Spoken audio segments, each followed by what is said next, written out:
महाराष्ट्र के राज्यपाल श्रीमान विद्यासागर राव जी, यहां के ऊर्जावान और लोकप्रिय मुख्यमंत्री श्री देवेंद्र फडणवीस जी, केंद्रीय मंत्रिमंडल के मेरे सहयोगी श्रीमान नितिन गडकरी जी, संसद के मेरे तमाम साथी, महाराष्ट्र के मंत्री और विधायकगण और यहां भारी संख्या में आप पधारे हुए मेरे प्यारे भाई और बहनों,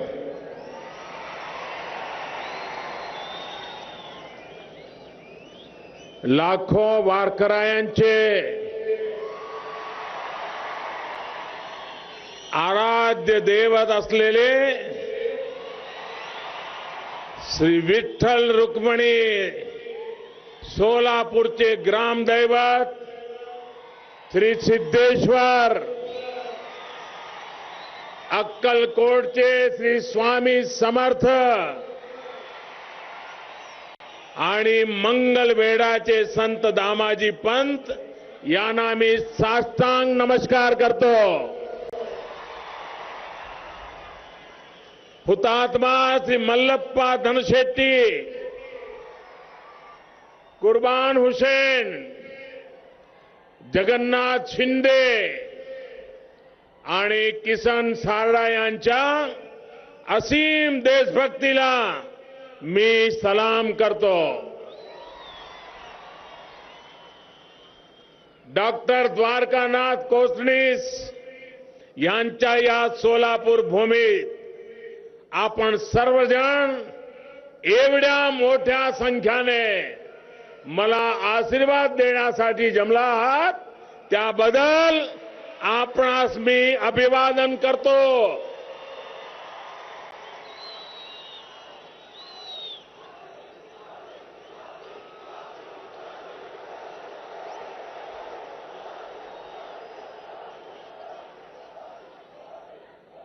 बहनों और भाइयों, हाल के वर्षों में मुझे तीसरी बार सोलापुर आने का अवसर मिला है.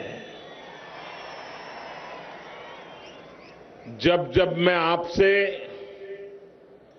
आशीर्वाद मांगने आया हूं, आपने मुझे भरपूर स्नेह दिया है, आशीर्वाद की बहुत बड़ी ताकत दी है. मुझे याद है कि पिछली बार जब मैं यहां आया था तो मैंने कहा था कि यहां जो बीएसपी यानी बिजली, सड़क और पानी की समस्या है, उसको सुलझाने का पूरा प्रयास किया जाएगा. मुझे खुशी है कि इस दिशा में अनेक प्रयास किए गए हैं. प्रधानमंत्री ग्रामीण सड़क योजना हो या नेशनल हाईवे हो या फिर सौभाग्य योजना के तहत हर घर तक बिजली पहुंचाने का काम हो, यहां सभी पर तेज गति से काम हो रहा है. मैं फडणवीस जी की सरकार को बधाई देता हूं कि वो हर घर को बिजली देने के लिए बहुत गंभीरता से काम कर रही है. भाइयों और बहनों, आज इसी काम को और विस्तार देने के लिए फिर एक बार आपके बीच आया हूं.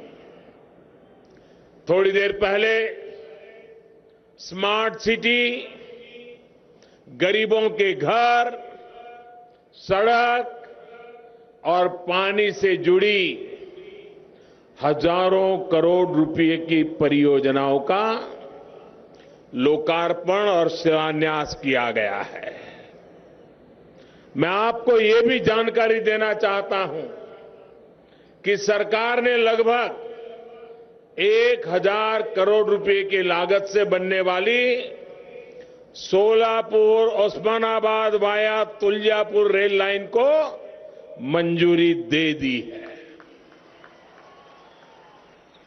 मां तुलजा भवानी के आशीर्वाद से जल्द ही ये लाइन बनकर के तैयार हो जाएगी, जिससे कांग्रेस हट जाएगी तो फिर आउट चल जाएगा।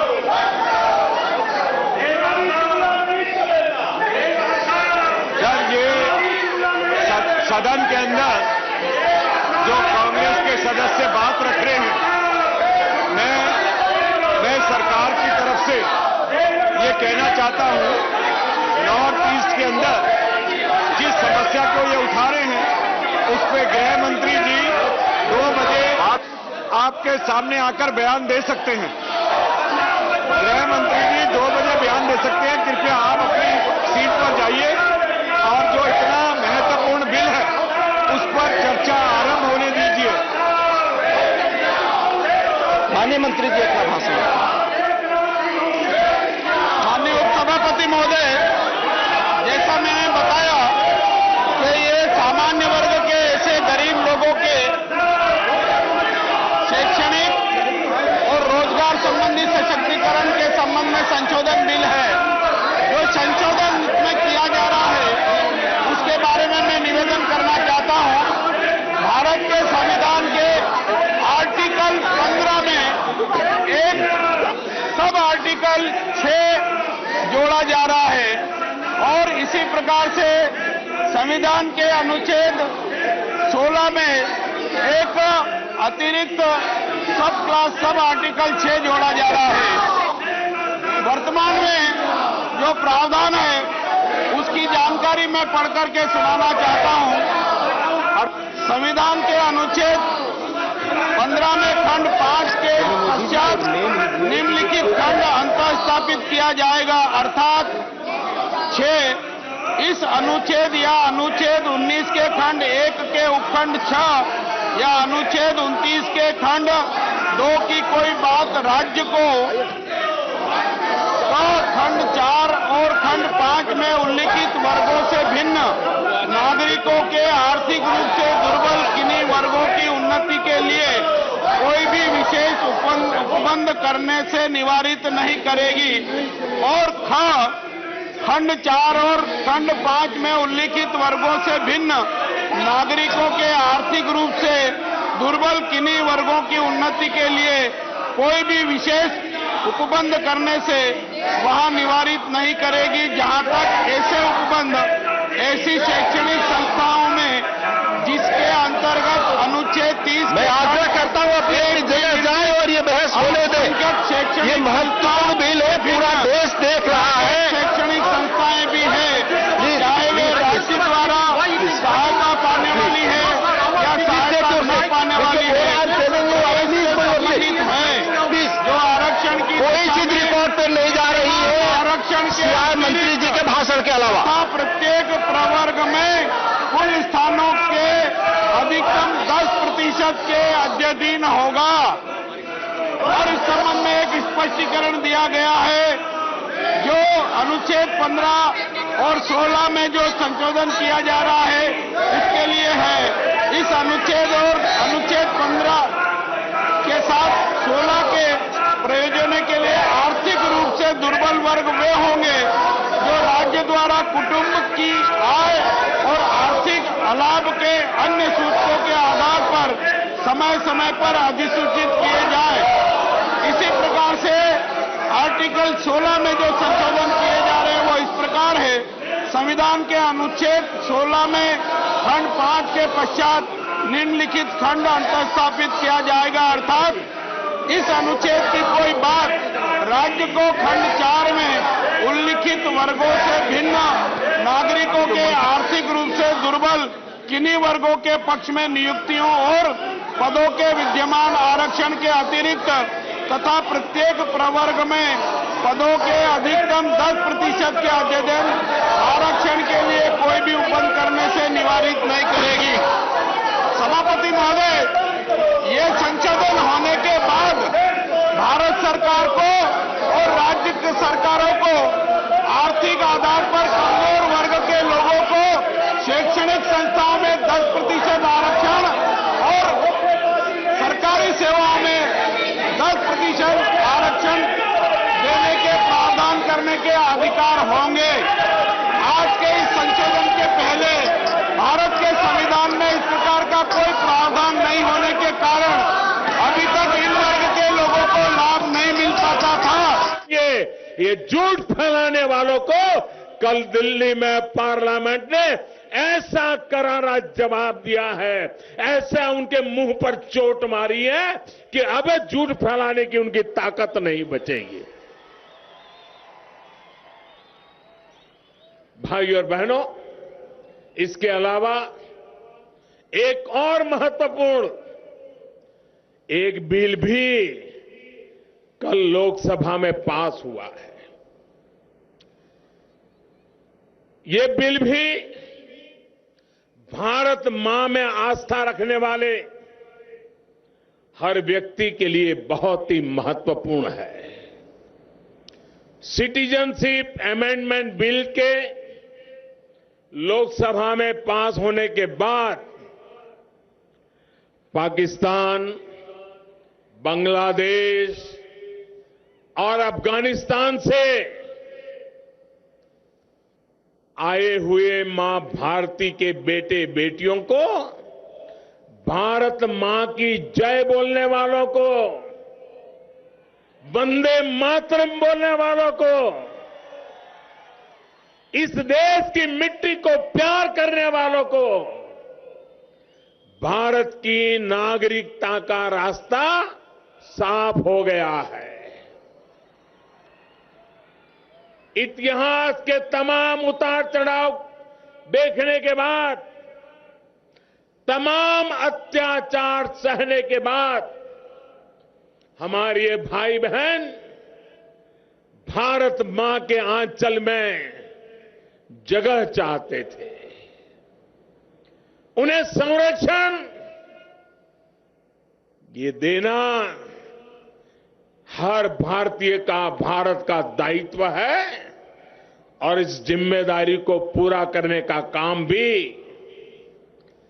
भारतीय जनता पार्टी की दिल्ली की सरकार ने किया है। साथियों, आजादी के बाद से दशकों में हर सरकार अपने अपने हिसाब से काम करती रही है, लेकिन जब भाजपा के नेतृत्व में यही कार्य होता है तो जमीन और जनता तक उसका असर पहुंचता है। भाइयों बहनों, कल जब ये कानून पारित हुआ है, संसद में लोकसभा ने अपना काम कर दिया है। मैं आशा करता हूं आज राज्यसभा भी हमारे देश को प्यार करने वाले लोगों के लिए अवश्य आज भी राज्यसभा में इसको पारित करके लाखों लाखों परिवारों की जिंदगी बचाने का काम करेंगे। भाइयों बहनों, मैं विशेष रूप से आसाम के भाइयों बहनों को, नॉर्थ ईस्ट के भाइयों बहनों को विश्वास दिलाना चाहता हूं कि कल के इस निर्णय से असम हो, नॉर्थ ईस्ट हो, वहां के युवा हो, उनके अधिकारों को रत्ती भर भी आंच नहीं आने दूंगा। उनके अवसरों में कोई रुकावट पैदा नहीं होने दूंगा। ये मैं उनको विश्वास दिलाना चाहता हूं।